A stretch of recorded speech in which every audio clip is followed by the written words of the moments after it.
बोला मंजिलें उन्हें मिलती है जिनमें जान होती है, और पंखों से कुछ नहीं होता, हौसलों से उड़ान होती है। नमस्कार प्यारे बच्चों, साथियों, देखो बहुत अच्छी लेटेस्ट अपडेट है, बहुत ही वास्तव में ही अच्छी अपडेट है। जो भी साथी जिसने 2 साल का जूनियर बेसिक टीचर जेबीटी का डिप्लोमा किया है, या 2 इयर्स एलिमेंट्री जो डिप्लोमा किया है, ठीक है, या फिर जो बीएड या डीएलएड है, या फिर जिसने मास्टर डिग्री की है, ठीक है, जो भी साथी जिसने अध्यापक बनने की सोच रखी है या जिसका सपना टीचिंग लाइन में जाने का है और उस दिशा में जिसने प्रयास किया है, ठीक है, उसके लिए बहुत अच्छी वैकेंसीज है। वास्तव में ही खुशखबरी है, और ये खुशखबरी आरआरबी की तरफ से है, रेलवे रिक्रूटमेंट बोर्ड की तरफ से, जहां टीजीटी, पीजीटी और पीआरटी की वैकेंसीज निकलती हैं। ये जो इससे पहले जो वैकेंसी आई थी 2019 में आई थी, ठीक है, तो 2019 में एग्जाम हुआ था, आरआरबी द्वारा कंडक्ट किया जाता है एग्जाम, रेलवे रिक्रूटमेंट बोर्ड द्वारा। ये लगभग 736 पदों पर ये भर्ती है, ठीक है। आज हम इसी वीडियो में संक्षिप्त से चर्चा करेंगे कि इसमें क्वालिफिकेशन क्या है, एज फैक्टर क्या है, या फिर बात करें एग्जाम कब तक होगा, ठीक है। तो लगभग मैं पहले तो आपको एक बात बताता हूं कि चाहे आप डीएसएसबी का एग्जाम दें, चाहे चंडीगढ़ शिक्षा विभाग में वहां टीजीटी पीजीटी का एग्जाम दे, यहाँ एचएसएससी दे या एचपीएससी दे, ठीक है, केवीएस केंद्रीय विद्यालय दे, एनवीएस नवोदय विद्यालय में दे, ठीक है। तो ये लगभग जितने भी बोर्ड हैं, जितनी भी संस्थान हैं, संस्थाएं हैं, तो जितने भी एग्जाम होते हैं तो लगभग वो सिमिलरिटी कह सकते हैं, समानता उनमें ये होती है कि वही सब्जेक्ट होते हैं, वही सीडीपी होती है, वही मैथ है, वही रीजनिंग है, वही जीके जीएस करंट अफेयर्स है, वही जनरल साइंस, इंग्लिश। तो लगभग कॉमन जब आप किसी एक संस्थान में या कहीं एक जगह जब आप अपने आप को कंसंट्रेट करते हैं तो वो तैयारी ये मान लो कि ऑल ओवर तैयारी होती है वहां की। आप एक्स्ट्रा कोई वेरियस प्रकार का एग्जाम देते हैं, चाहे सीडी ग्रुप का भी हो, तो लगभग सब्जेक्ट पार्टिकुलर वही, टॉपिक पार्टिकुलर वही, सारी चीजें वही होती है, ठीक है। तो हम थोड़ी सी डिस्कस करेंगे कि इसमें तीनों प्रकार की वैकेंसीज हैं। इसमें पीआरटी की भी है, ठीक है, इसमें पीआरटी की भी है, इसमें टीजीटी भी है और इसमें पीजीटी भी है। तो सबसे पहले तो मैं आपको बताता हूं कि जो 2019 में एग्जाम हुआ था, जो वो आरआर था, जो रिक्रूटमेंट रूल था, उसी के according same as it is वही प्रक्रिया, वही चयन प्रक्रिया है, वही सेम एग्जाम है, ठीक है।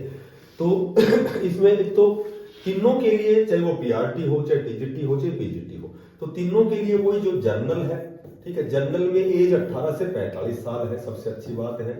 बाकी नियमानुसार ओबीसी एससी एसटी के लिए वही 3 साल 5 साल की छूट है। ओबीसी देखो अदर स्टेट जो होता है वो जर्नल में काउंट होता है, सभी को पता है, ठीक है। अगर जिसके पास ओबीसी की सर्टिफिकेट है तो 3 साल में 3 वर्ष की छूट मिलती है। अब मैं बात करें पीआरटी, वही देखो 10+2 पास, ठीक है, 10+2 पास, 50% मार्क्स होने चाहिए, ठीक है। सीटेट होना चाहिए, सबसे बड़ी बात है। सेंट्रल टीचर एलिजिबिलिटी टेस्ट जो है, एक एस्टेट होता है, वो तो जैसे स्टेट का होता है, यूपी टेट होता है, तो वो सारे अलग अलग राज्य अपना टेट लेते हैं, टीचर एलिजिबिलिटी जो टेस्ट होता है। अब बात करें तो वही 2 साल का 2 इयर्स, वही आप अलग अलग नामों से जानते हैं, एलिमेंट्री जो डिप्लोमा होता है, जेबीटी होता है, ठीक है। उसके बाद टीजीटी की यदि बात करें तो टीजीटी में वही या तो बीएड होना चाहिए, बीएड होना चाहिए, वही इसमें भी वही 50% का रेशियो है, और प्लस वही सीटेट। और जो पीजीटी के लिए टेट होता नहीं है, ठीक है, तो इसमें या तो मास्टर डिग्री तो होनी चाहिए, प्लस में इसके साथ मास्टर डिग्री के साथ विद बीएड होना चाहिए पीजीटी के लिए, ठीक है। तो एज मैंने बता दी। अब बात करें इसमें नेगेटिव मार्किंग है, 1/3 है। नेगेटिव मार्किंग 3 क्वेश्चन यदि आप रॉन्ग करते हैं तो आपका 1 नंबर डिडक्ट होगा, ठीक है। उसके बाद इसमें भी सारी वही सुविधाएं हैं जो केवीएस में मिलती हैं, सेम वही प्रोसीजर है, सारी वही सुविधाएं हैं जो केवीएस में मिलती है। अब यदि हम बात करते हैं कि ये जो रिक्रूटमेंट है, इसकी डेट 7 जनवरी से ये स्टार्ट होंगे, ठीक है। और ये मेरे ख्याल से 6 फरवरी तक इसकी लास्ट डेट है, ऑनलाइन फॉर्म अप्लाई होंगे। और सबसे अच्छी बात तो ये है कि जो इसका एग्जाम है, एग्जाम इसका जून में होगा, ठीक है। जून से पहले एग्जाम नहीं होगा। DSSB का एग्जाम भी जून में होगा, KVS का एग्जाम भी जून जुलाई में होगा। और ये जो रेलवे जो RRB द्वारा जो कंडक्ट किया जाएगा एग्जाम, वो भी आपका जून या जुलाई में होगा। उसका एक मेजर कारण क्या है? उसका मेजर कारण ये है कि 6 महीने तो लगातार अभी फिलहाल कोई संडे खाली ही नहीं है, क्योंकि SSC के सारे एग्जाम 6 महीने विदिन 6 मंथ में होने हैं। तो जाहिर सी बात आपका एग्जाम है जून में लास्ट तक, जुलाई फर्स्ट तक ये सारे एग्जाम होंगे। लेकिन फिर भी मैं आपको कहूंगा कि जो एग्जाम की तैयारी है उसके लिए 6 नए बच्चों के लिए तो 6 महीने तो चाहिए ही चाहिए। 6 महीने से पहले तो ये जो एग्जाम है ये लगभग बहुत वाइड स्तर का होता है, क्योंकि सब्जेक्ट तो वही है। अब जैसे इसमें यदि हम सिलेबस की बात करें, एग्जाम की बात करें, तो जो CDP है, चाइल्ड डेवलपमेंट जो पेडागोजी है, 50 क्वेश्चन है, ठीक है। उसके बाद मैं बात करूं जीके और रीजनिंग की बात करूं तो ये दोनों 15-15 नंबर के हैं, ठीक है। रीजनिंग और जीके GS जीके लगभग आजकल करंट अफेयर से आता है।